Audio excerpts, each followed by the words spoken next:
नमस्कार दोस्तों, आज है 8 मई 2020। Sharma online academy current affair की दुनिया में आप लोग का स्वागत करता है। तो चलिए शुरू करते हैं। मैं इस वीडियो के अंत में एक क्वेश्चन दूंगा जिसका आप लोग आंसर कमेंट बॉक्स में अवश्य लिखें।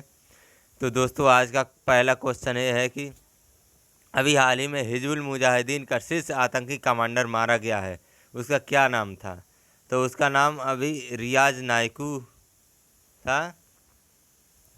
हिजबुल मुजाहिदीन का शीर्ष आतंकी कमांडर रियाज नायकू अपने सहयोगी के साथ 6 मई 2020 को जम्मू कश्मीर के पुलवामा जिले के अवंतीपुरा के बेगपोरा गांव में एक मुठभेड़ में मारा गया। रियाज नायकू 2012 में आतंकवादी बना और पूर्व हिजबुल मुजाहिदीन प्रमुख बुरहान वानी का करीबी सहयोगी था। तो हिजबुल मुजाहिदीन के बारे में हम लोग जान लेते हैं। हिजबुल मुजाहिदीन के फाउंडर है मोहम्मद अहसन डार। इसकी स्थापना 1989 को हुआ था। इसका हेड क्वार्टर है मुजफ्फराबाद में। तो चलिए दोस्तों, अगले क्वेश्चन की ओर हम लोग बढ़ते हैं। एलजी पॉलीमर गैस रिसाव कहाँ हुआ है? तो एलजी पॉलीमर गैस अभी 7 मई को विशाखापट्टनम में हुआ है। इसमें कम से कम 8 लोग मारे गए हैं, लगभग सैकड़ों लोग बीमार हुए हैं। गैस रिसाव से सबसे ज़्यादा 5 गांव प्रभावित हुए हैं। तो चलिए दोस्तों, अगले क्वेश्चन की ओर हम लोग बढ़ते हैं। विश्व एथलेटिक दिवस कब मनाया गया? तो अभी हाल में विश्व एथलेटिक दिवस 7 मई को मनाया गया। यह पहली बार 1996 में मनाया गया था। तो चलिए दोस्तों, अगले क्वेश्चन की ओर हम लोग बढ़ते हैं। आईआईटी मुंबई के किस प्रोफेसर को नैनो विज्ञान और प्रौद्योगिकी में युवा पुरस्कार मिला है? तो इसका सही आंसर है सौरभ लोढ़ा को। आईआईटी मुंबई के प्रोफेसर हैं जिनको नैनो विज्ञान और प्रौद्योगिकी में युवा पुरस्कार मिला है। तो चलिए दोस्तों, अगले क्वेश्चन की ओर हम लोग बढ़ते हैं। श्रम ब्यूरो के महानिदेशक कौन हुए हैं? तो अभी हाल ही में श्रम ब्यूरो के महानिदेशक डीपीएस नेगी हुए हैं। पुरस्कार भारतीय आर्थिक सेवा के अधिकारी डीपीएस नेगी ने श्रम और रोजगार मंत्रालय में श्रम ब्यूरो के महानिदेशक के रूप में पदभार संभाला है। पहली बार किसी आईएएस अधिकारी को दोहरा प्रभार दिया गया है। तो चलिए दोस्तों, अगले क्वेश्चन की ओर हम लोग बढ़ते हैं। Vijayant at Kargil the life of a Kargil के हीरो कौन है? हीरो के लेखक कौन है? यानी Vijyant at Kargil the life of a Kargil hero के लेखक कौन है? इसका सही आंसर है कर्नल बीएन थापर हैं। तो चलिए दोस्तों, अगले क्वेश्चन की ओर हम लोग बढ़ते हैं। पीएनबी हाउसिंग फाइनेंस ने किस आईआईटी के साथ समझौता किया है? तो अभी हाल ही में पीएनबी हाउसिंग फाइनेंस ने आईआईटी दिल्ली के साथ समझौता किया है। समझौता ज्ञापन धोने योग्य और पुनः प्रयोज्य व्यक्तिगत सुरक्षा उपकरण, सर्जिकल ग्राउंड और मास्क के निर्माण के उपयोग किए जाने वाले एक अद्वितीय प्रोटोटाइप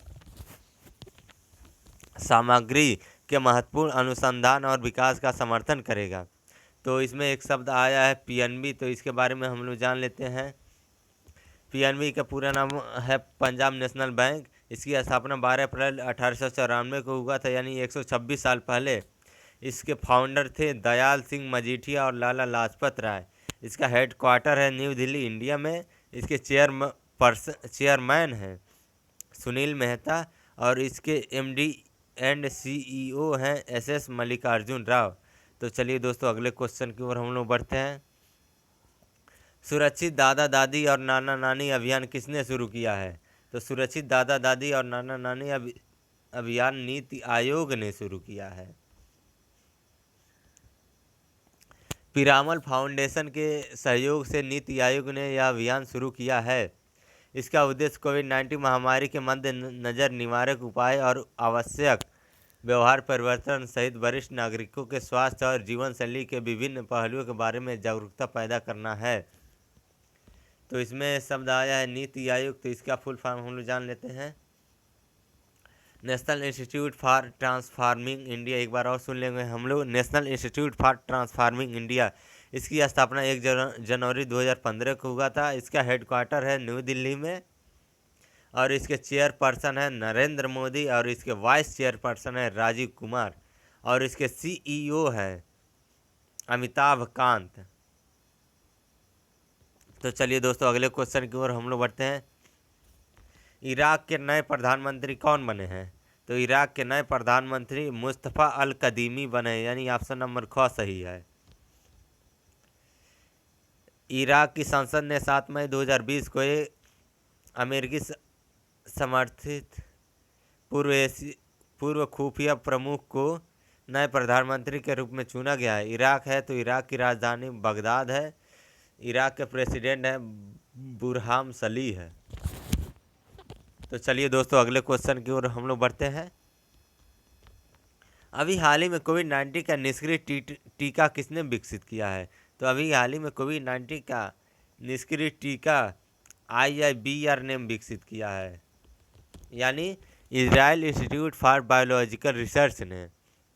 यह संक्रमित लोगों के भीतर कोविड-19 के लिए जिम्मेदार वायरस पर हमला कर उन्हें बेअसर कर सकता है। तो इसमें शब्द आया है इजराइल। तो इजराइल के बारे में हम लोग जान लेते हैं। इजराइल की राजधानी है जेरूसलम। इजराइल की राष्ट्रीय भाषा है, ऑफिशियल भाषा हेब्रू और इजराइल की प्रेसिडेंट है रूवेन रिवलिन और इजराइल के प्राइम मिनिस्टर बेंजामिन नेतन्याहू।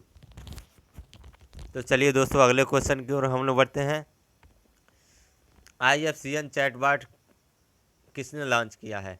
तो IFCN चैटबॉट व्हाट्सएप ने लॉन्च किया है। व्हाट्सएप ने गलत सूचना के प्रसार को रोकने के लिए IFCN चैटबॉट नामक एक चैटबॉट लॉन्च किया है। तो इसमें आया है IFCN। तो इसका फुल फॉर्म हम लोग देख लेंगे। IFCN का फुल फॉर्म है international fact checking network. WhatsApp पर IFCN चैटबॉट विश्व भर के नागरिकों को यह सत्यापित करने में सक्षम करेगा कि उन्हें कोविड-19 के बारे में जो संदेश मिला है वह सच है या नहीं। तो इसमें एक शब्द है व्हाट्सएप। तो व्हाट्सएप के बारे में हम लोग जान लेते हैं। व्हाट्सएप का फाउंडर है जॉन कॉम और ब्रायन एक्टम।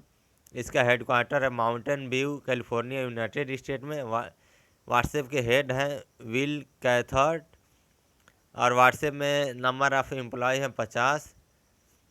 तो चलिए दोस्तों आज का सवाल आप लोग के लिए ये है कि ऑपरेशन समुद्र सेतु किसने शुरू किया है? एक बार और सुन लेंगे हम लोग। ऑपरेशन समुद्र सेतु किसने शुरू किया है? और दोस्तों पिछले वीडियो के सवाल का आंसर है उत्तर प्रदेश। तो चलिए दोस्तों आज का करंट अफेयर यहीं समाप्त होता है और आज के सवाल का आंसर आप लोग कमेंट बॉक्स में अवश्य लिखें। जय हिंद जय भारत।